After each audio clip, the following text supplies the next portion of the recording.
least wakaeza kupata kitu kizuri. Na nikimaliza niseme hapo, kuna kitu wananchi wa Mlima wanasema, hakuna wakati mwingine watatokea katika mkutano wa mtu bila kupokea hiyo mshahara. Na wanasema ya kwamba kukushangilia wakati unaingia katika mlima ni 2,000, kukupigia makofi 1,000 unaongeza, kusmile wakati unaongea tunatabasamu, ni kwa sababu mambo ambayo ulituahidi. Huo usemi ni wa nani? Huo usemi ni wa nani?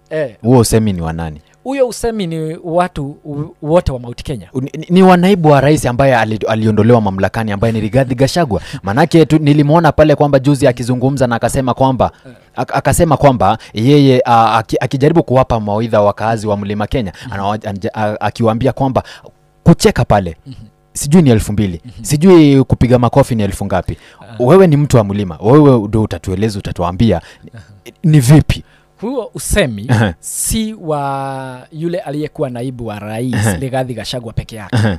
Huo ni usemi wa kila mmoja wa Mount Kenya. Ni kwa sababu wakati unaenda mkutano wa mtu ambaye mliahidiana contract na hakufanya maagizo ambayo mliandikiana, ni kumaanisha ya kwamba anakuita na ili ukapokee pesa ambayo amegather after declining kuenda katika ile njia mliagiziana. So hapa you are charging, it's like a contract.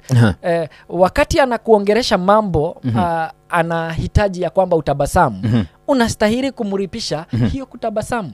Na that's why watu wa Mount Kenya tumekuwa tukiuliza one man one vote, one shilling ambayo haijakamilika.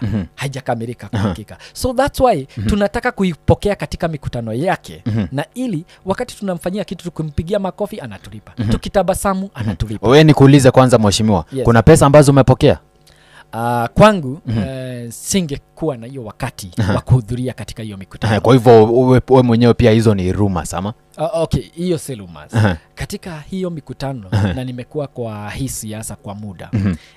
Na wakati wowote mwanasiasa anahitaji hadhara ama mkutano wote wa watu, lazima pesa itembee.